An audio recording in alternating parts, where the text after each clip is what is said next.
बड़ा सवाल है, चांद पर कैसे बसेगी इंसानों की बस्ती? चांद पर बसे शहर का नजारा कैसा दिखेगा?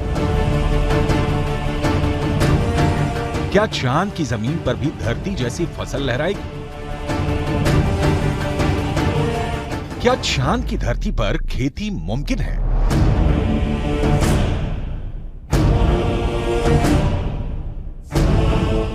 विज्ञान कहता है कि चांद पर अभी इंसानों के रहने लायक वातावरण नहीं है, लेकिन नासा का कहना है कि आने वाले वक्त में चंद्रमा की धरती को रहने लायक बनाया जा सकता है। लेकिन दावे के मुताबिक चांद पर बसने वाली बस्ती नहीं होगी सस्ती। अंतरिक्ष में चंद्रमा धरती का सबसे करीबी पड़ोसी पिंड है।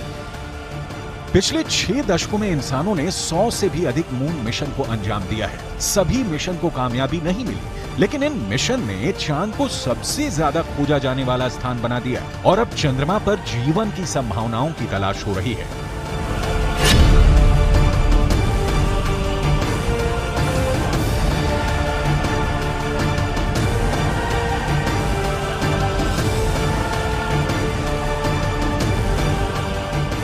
अभी तक चंद्रमा से जुड़ी कई हैरान कर देने वाली जानकारियां सामने आई हैं।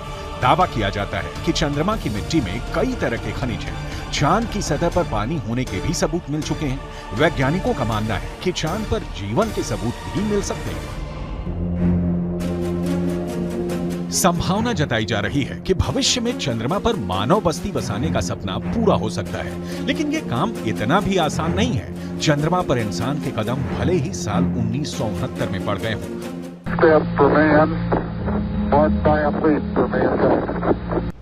लेकिन कड़वी सच्चाई ये भी है कि 1972 के बाद से किसी भी अंतरिक्ष यात्री ने चांद पर कदम नहीं रखा।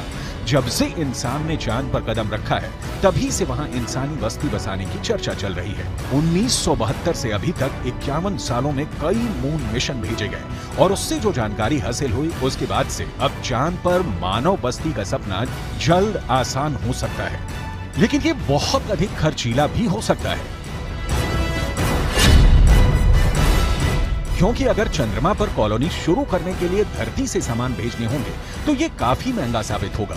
एक अनुमान के मुताबिक सिर्फ 100 लोगों के लिए चांद पर जरूरी सामान भेजने के लिए करीब 1.25 लाख करोड़ रुपए का खर्च आएगा। ऐसे में अगर चांद पर इंसान को रहने लायक बस्ती बसानी है तो सबसे पहले रोटी, कपड़ा और मकान जैसी बुनियादी जरूरतों को पूरा करना होगा, जिसमें सांस लेने के लिए हवा, पीने के लिए पानी, पेट भरने के लिए खाना, हवा के दबाव से लैस रहने लायक जगह और रोशनी के लिए बिजली जरूरी होगी। दावा है कि इनमें से ज्यादातर जरूरतों को चांद से ही पूरा किया जा सकता है। चंद्रयान 1 की मदद से चांद पर पानी होने की पुष्टि हो चुकी है। पानी की खोज के बाद इसरो अब चांद पर जमी बर्फ का विश्लेषण करने में जुटा है। चांद की सतह की बनावट को समझने में लगा है। नासा के मुताबिक चांद के दक्षिणी ध्रुव पर बर्फ है। बर्फ के साथ साथ वहां दूसरे प्राकृतिक संसाधन भी हो सकते हैं। साल 1998 में नासा ने मून मिशन के तहत ये बताया था कि दक्षिणी ध्रुव पर हाइड्रोजन है। नासा का दावा है कि अधिक मात्रा में हाइड्रोजन होने की वजह से वहां बर्फ होने की संभावना है। इसके अलावा चांद के दक्षिणी ध्रुव पर बड़े-बड़े पहाड़ और कई गड्ढे हैं। ज्यादातर गड्ढे ऐसे हैं जहां अरबों साल से अंधेरा है। अमेरिका के नासा के मुताबिक घुप अंधेरे के बीच यहां बर्फ का जमाव हो सकता है। अंदाजा ये भी है कि चांद के दक्षिणी ध्रुव पर अरबों सालों से पानी बर्फ के रूप में जमा हो सकता है। अगर चंद्रयान 3 का लैंडर और रोवर चांद पर बर्फ की मौजूदगी की पुष्टि कर देते हैं तो वहां मानव बस्ती बसाने की संभावना और बढ़ जाएगी। हालांकि इससे पहले भी चंद्रमा की सतह पर पानी होने के संकेत मिले थे। चांद के छाया में रहने वाले हिस्से में पानी के होने के संकेत मिल चुके हैं। वैज्ञानिकों को चांद के उस हिस्से में पानी होने के साक्ष्य भी मिले हैं जहां सूर्य का सीधा प्रकाश पड़ता है। ऐसे में अगर चंद्रयान 3 चांद के दक्षिणी ध्रुव पर पर्याप्त बर्फ होने की पुष्टि कर देता है तो चांद की सतह पर मौजूद बर्फीले पानी से इंसानों की बस्ती और चंद्रमा पर अर्थव्यवस्था के लिए आधार को तैयार करने में मददगार साबित हो सकती है। आइए रसायन विज्ञान की भाषा में समझ लेते हैं कि ये कैसे मुमकिन हो सकता है।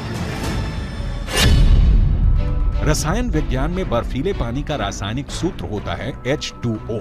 पानी एक एक अणु में हाइड्रोजन और ऑक्सीजन 2:1 के अनुपात में मौजूद होता है, यानी पानी के एक अणु को हाइड्रोजन और ऑक्सीजन में तोड़ा जा सकता है। H2O equals H2 plus O2, यानी पानी की मौजूदगी में चांद पर सांस लेने के लिए ऑक्सीजन बनाना आसान है। वहीं पानी से हाइड्रोजन और ऑक्सीजन को अलग करके ईंधन के तौर पर इस्तेमाल कर सकेंगे। साथ ही साथ पानी से चांद पर बिजली भी तैयार की जा सकती है।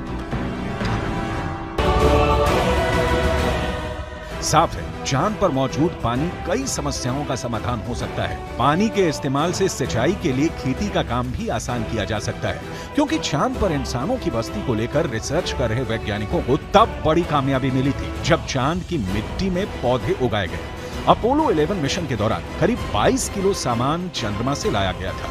इसमें तकरीबन 50 चांद के चट्टानों के टुकड़े और चांद की मिट्टी शामिल थी। शोधकर्ताओं को इस बात का बिल्कुल भी अंदाजा नहीं था कि चांद की धूल भरी मिट्टी में कुछ उग भी सकता है या नहीं। उन्होंने इसे एक प्रयोग के तौर पर लिया कि अगर अगली पीढ़ी में कोई चांद पर जाता है तो वहां पर कुछ उगा सकता है। जो नतीजे सामने आए उसने वैज्ञानिकों को चौंका दिया।